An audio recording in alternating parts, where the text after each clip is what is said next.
So in our first video, we talked through that we were given equations of lines, and what we were trying to figure out is which points fell on those lines. And we were given two choices, 5, 10, or 10, 5. And there was a little hint up here that I want you to remember that was always put negative numbers in parentheses. We're going to do an example in just a moment that reminds us of why we do that. But right now they're going to ask us, tell whether this point is a solution or is not. So instead of having two choices, it's just worded a little differently. They want to know whether 7, negative 6 is a solution of x plus 3y equals 14. And so in this case, remember that your ordered pairs always go in alphabetical order, x and then y. So I like to label them x and y. And then I like to plug them in for their variable here. So x is 7 plus 3 times y is negative 6, is equal to 14. Order of operations tells me to multiply first, so 3 times negative 6 is negative 18. 7 plus negative 18 equals 14. We're trying to figure that out. That's what we're trying to decide. When signs are different, we subtract and keep the sign of the higher number. So 18 minus 7 is 11. The number with the greater absolute value is negative, and so I get 7 plus negative 18 is negative 11. Negative 11 does not equal 14, and so this would be not a solution. If we were going to graph the line shown by this equation, this point would not be on that line. So for letter D, tell whether negative 525 is a solution of y equals x squared. Again, the first value is always my x, the second is always my y. I'm going to plug these numbers in for their given variables in this equation. Y in this case is 25.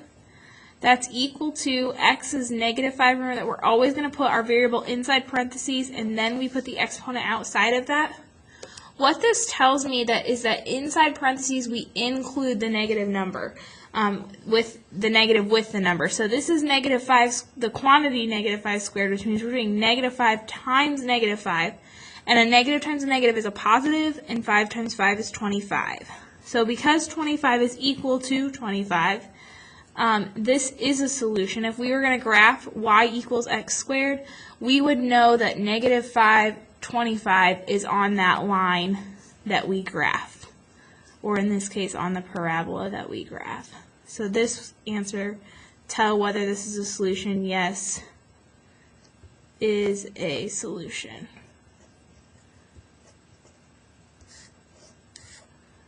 At this point, I would challenge you to pause the video and try these last two on your own, and then unpause this video to see if you got them correct or not. Tell whether 4, 7 is a solution of 2x plus 3y equals 29. Remember that the first number is x, the second number is y, so we're going to plug them in for their given variables.